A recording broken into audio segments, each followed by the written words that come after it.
Brahms, uno de los más grandes compositores de la música. ¿Quién era Brahms?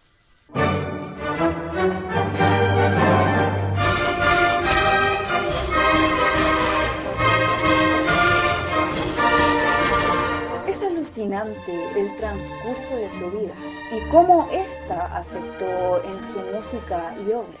El musicólogo Liberio de Mentir hizo una publicación, un artículo, en donde relataba la biografía más certera de Brahms. Así que en estos momentos vamos a hablar con el musicólogo Sebastián Alejandro Cortés, quien nos contará a profundidad sobre la vida de Brahms. Él analizó muy bien este artículo. Bien, estamos aquí con Sebastián Alejandro Cortés, que estudió en el Conservatorio de la Ilustre Casa Cultural Violeta Parra. Sebastián, cuéntanos acerca de la vida de Brahms. Bueno, es fácil buscar información acerca de un compositor tan relevante como lo fue Johann Brahms, pero son muy importantes las fuentes bibliográficas. Vayamos desde el principio. Johann Brahms nació el 7 de mayo de 1833 en los barrios portuarios de Hamburgo. Él es el segundo hijo de un matrimonio de una clase modesta. Su padre era Johann Jacob Brahms, quien se dedicaba a la música, siendo contrabajista, mientras que su madre, Ersika Christine Nissen, era costurera. Interesado desde pequeño por la música y la composición, su padre le enseñó las primeras lecciones de este arte. A los 7 años comenzó a recibir clases del pianista Otto Kossel y a los 10 años estudió piano y composición con Eduard Marxen. Gracias a los conocimientos adquiridos, pudo contribuir económicamente a su familia tocando en tabernas y salones de bailes populares. El 21 de septiembre de 1948, él realiza su primer recital de piano. Durante su juventud se hizo amigo del violinista húngaro Eduard Reményi, quien le propuso realizar una gira por Europa. Brahms contaba con 20 años cuando al iniciar esta gira, y durante esta gira pudo conocer a músicos destacados como Franz Liszt y Joseph Joachim, con quien trabaría una verdadera amistad.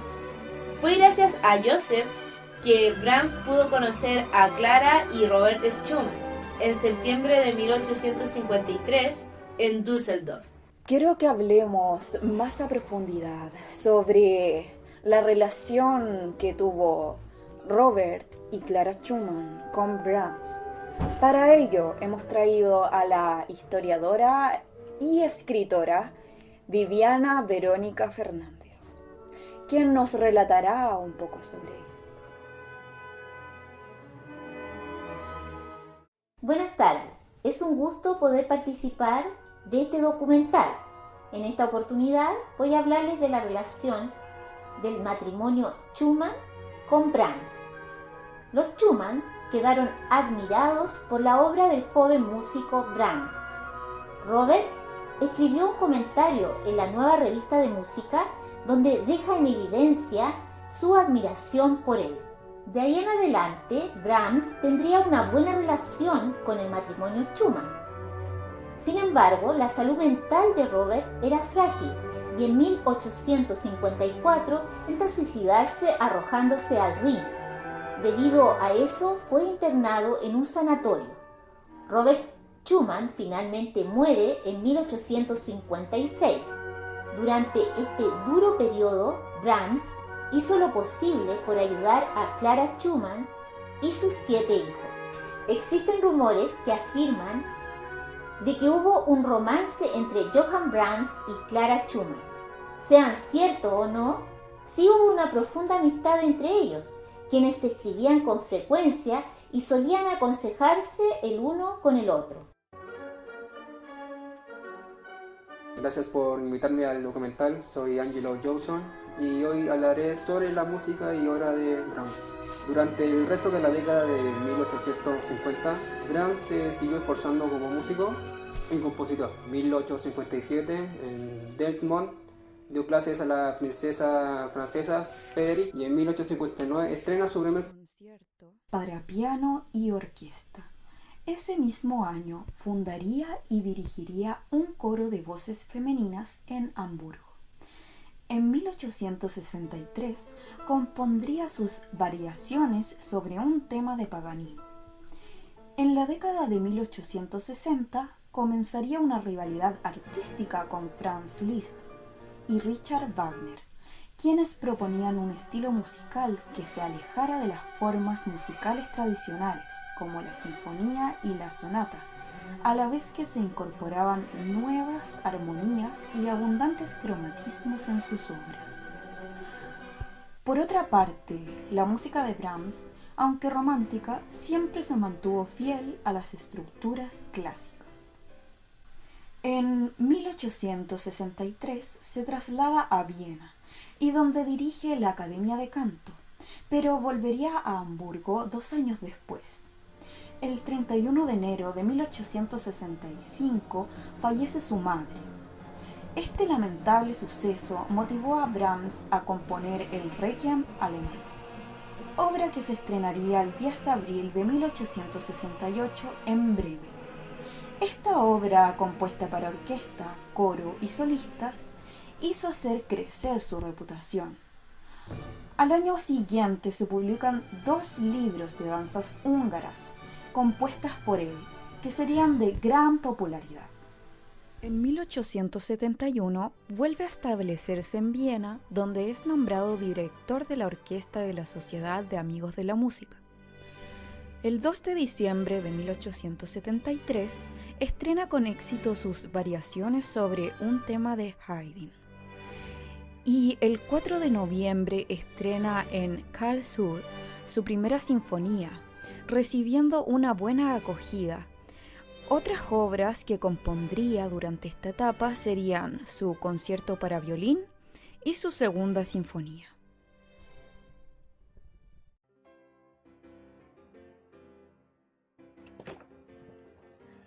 In 1879, the University of Breslau gave him the title of Doctor Honoris Causa due his contributions to symphonic music. During the 1880 decade, he composed the overture of Academical Festival and his second piano concerto. On December 2nd of 1883, he premiered his third symphony in Vienna and his fourth symphony in 1885. Hi everyone, my name is Francisca Soto and I'm gonna talk about a little bit about Brahms' life. Each year, Brahms' reputation grew as he led a peaceful life dedicated to the composition and performance of his work. Thanks to this, he was appointed a member of the Berlin and Prussian Academy of Arts, as well as an honorary citizen of Hamburg. In 1889, the Emperor Francisco José I conferred on Brahms the Order of Leopold, which was the highest distinction of the Austro-Hungarian Empire. That same year, he recorded one of the Hungarian dances on a recently invented phonograph. On May 20, 1896, his friend Clara Schumann passed away, prompting Brahms to make a 40-hour train journey to attend his funeral in Bonn. Upon returning from burial, the composer's health began to deteriorate. He was diagnosed with liver cancer. After a tough battle against his disease, Johannes Brahms died on April 3, 1897, at the age of 64. He was buried with great honors in Vienna Central Cemetery near the graves of Beethoven and Schubert.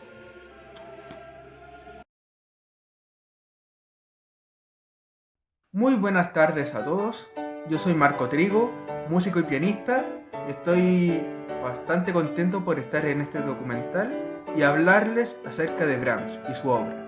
Ya que estamos tratando el tema con variaciones, me gustaría mostrarles 3 obras que Brahms compuso en diferentes etapas de su vida. La primera de estas obras, variaciones sobre una canción húngara, Brahms la compuso cuando apenas tenía unos 20 años, y es de la cual les voy a hablar a continuación. Las variaciones sobre una canción húngara es una obra que Brahms compuso hacia 1853, pero que no se publicaría hasta 1861. Les voy a hablar acerca del contexto de esta obra. Hacia 1849, pleno auge del nacionalismo en diversos pueblos europeos, hubo una revuelta en Hungría, la cual fue duramente sofocada por los ejércitos austriaco y ruso. Por eso que muchos ciudadanos húngaros abandonaron el país, se establecieron en Alemania o en Austria. Entre estos músicos estaba Eduard Remenyi. Brahms hizo una gran amistad con este músico que era un violinista, y fue este violinista quien incentivó a Brahms a realizar una gira por Europa, lo cual ayudaría mucho en su carrera musical. Durante esta gira, Brahms conocería a Franz Liszt y a Joseph Joachim, ambos también músicos húngaros.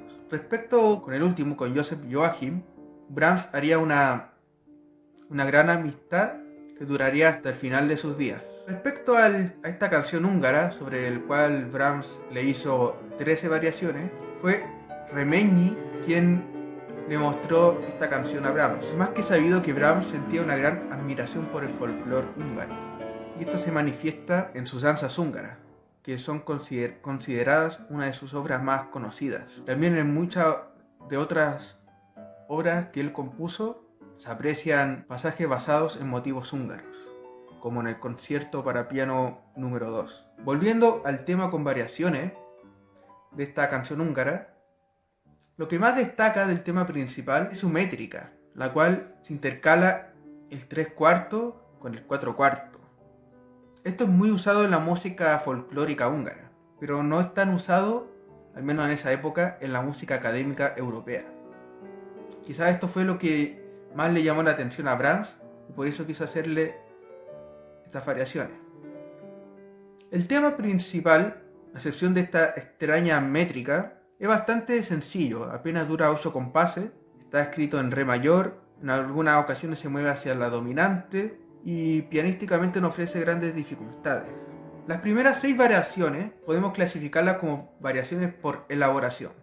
¿Por qué? Porque están escritas en tonalidad menor, a diferencia del tema principal.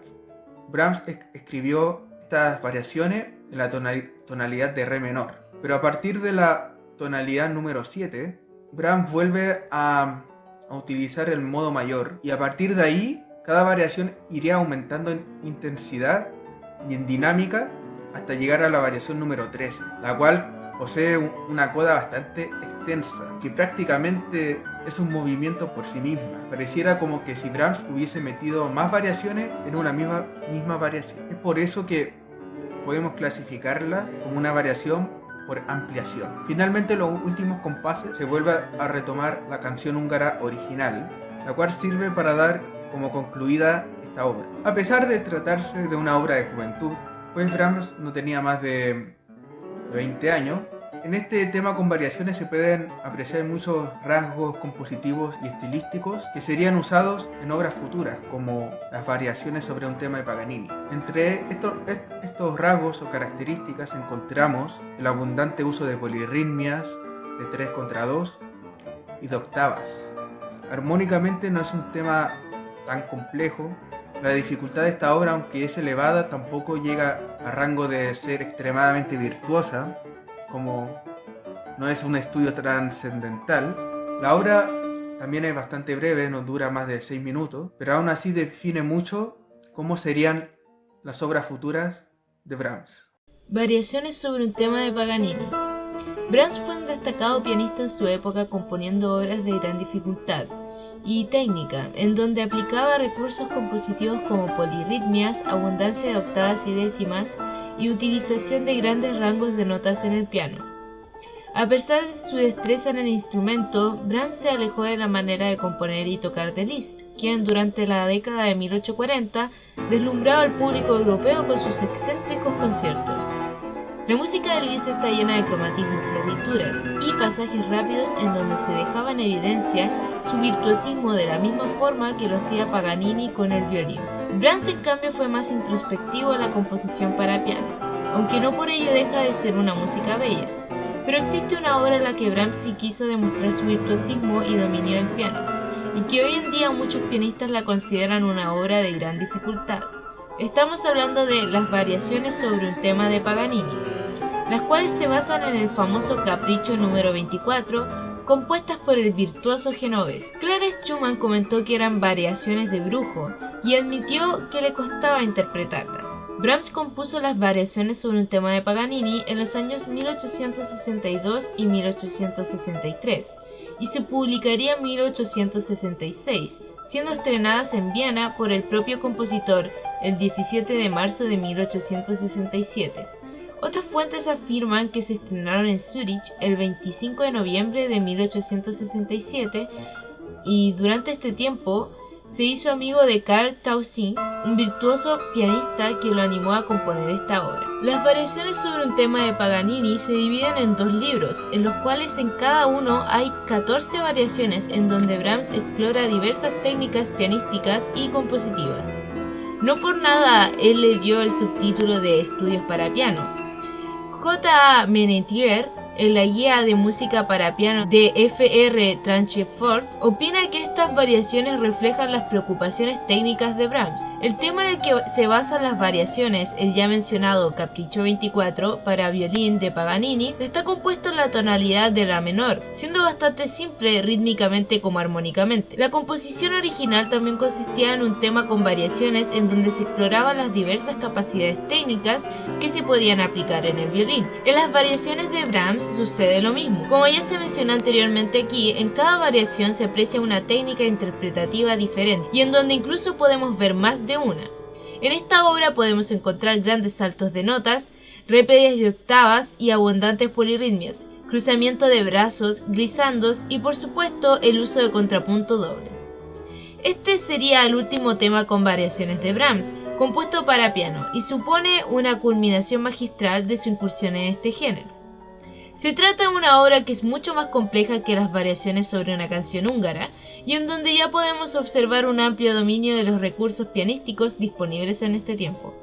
No olvidemos la importancia que tenía el piano en el romanticismo.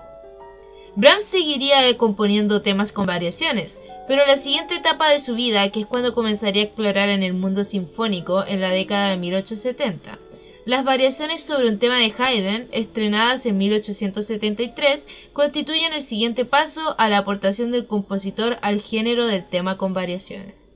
Debido a que estamos tratando los temas con variaciones en este documental, quería hablarles acerca de una obra que marcó un antes y un después en la carrera compositiva de Brahms. Estoy hablando de las variaciones sobre un tema de Haydn. Esta obra Brahms la compuso en 1873 y la estrenó el 2 de diciembre de ese mismo año.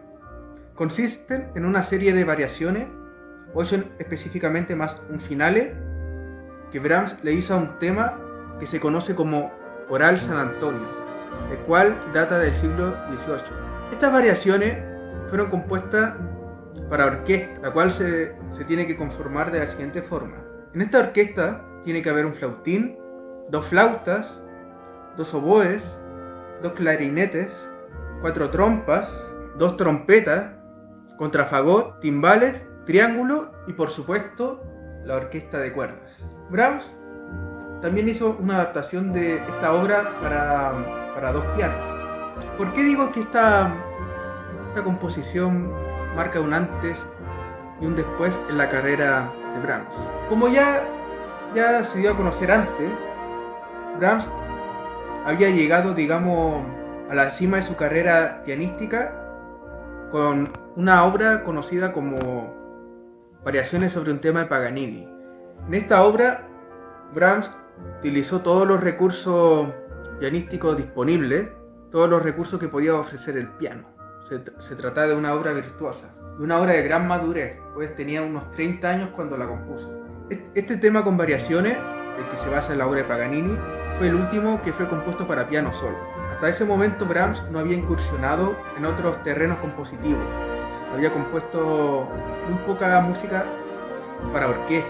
Se había centrado más en la música para piano solo y en la música para cámara. Con las variaciones sobre un tema de Haydn, que es la obra que vamos a analizar ahora, Brahms da un paso hacia adelante, porque es a partir de esta obra que él empezaría a componer obras de carácter sinfónico. Esta obra lo incentivaría a terminar su primera sinfonía, la cual llevaba más de 16 años tratando de terminarla. Con esta obra, él se motivaría a seguir componiendo obras para orquestas. Respecto al tema que escogió Brahms para hacer estas variaciones orquestales, aunque el título dice variaciones sobre un tema de Haydn, actualmente los musicólogos no están muy de acuerdo de dónde proviene este tema, ya que se está comenzando a descartar que lo haya compuesto realmente Haydn. Lo más probable es que se trate de un coral anónimo que cantaban los peregrinos cuando iban a Burgenland, que queda en Austria. Otra teoría es que este tema fue compuesto por Ignaz Pleyel, quien fue un músico del siglo XVIII y que fue estudiante de Haydn. Ahora, ¿cómo Brahms se encontró con este tema? Brahms se hizo amigo de un bibliotecario llamado Ferdinand Pohl, que entre su colección tenía un grupo de 6 divertimentos u obras de cámara compuestas para conjuntos de viento. Uno de estos divertimentos tenía un movimiento lento que llevaba como subtítulo Coral San Antonio. Como les digo, es probable que este tema haya sido sacado de otras fuentes, que haya sido, digamos, recopilado. A Brahms le gustó mucho el Coral San Antonio, que la partitura estaba escrito para 2 oboes, 2 trompas, 3 fagots y un serpentón, que es como un antepasado del contrafagot. Y bueno, Brahms se interesó por este coral y le hizo 8 variaciones más un finale. Analizando las variaciones, estas demuestran la genialidad del compositor, ya que si uno las escucha, uno nota que el tema original se empieza a difuminar. Acá Brahms utiliza muchos recursos que son muy comunes en su obra, son las polirritmias, los pasajes contrapuntísticos y todo esto imbuido en un lenguaje romántico. Ya que no olvidemos que el Coral San Antonio se trata de una obra del siglo XVIII aproximadamente. Se puede decir que lo único clásico de estas variaciones es el tema, porque las variaciones en sí son obras bastante románticas en su carácter. Respecto a las variaciones, en su mayoría Brahms lo que hace es realizar variaciones por ornamentación de este tema, ya que aunque lo que es la armonía, la melodía y la métrica cambian en cada variación, y respecto a la estructura, esto se mantiene. El tema en el que se basan estas variaciones está escrito en si bemol mayor, al igual que el resto de variaciones y el finale, a excepción de la segunda variación, la cuarta y la octava, que están en si bemol menor. Por lo cual, estas variaciones podríamos clasificarlas como variaciones por elaboración, ya que están escritos en otro modo. Respecto a las variaciones restantes, excluyendo el final, estas estarían escritas por ornamentación. Y respecto al final, que sería, no sé si podríamos clasificarlo como una variación, ya que se agrega contenido nuevo, pero en el caso de clasificarla como una, esta sería una variación por ampliación, debido a los nuevos materiales temáticos. Se observa un proceso de madurez compositiva en estas 3 variaciones. ¿Qué elementos en común tienen estas obras y en qué se diferencian?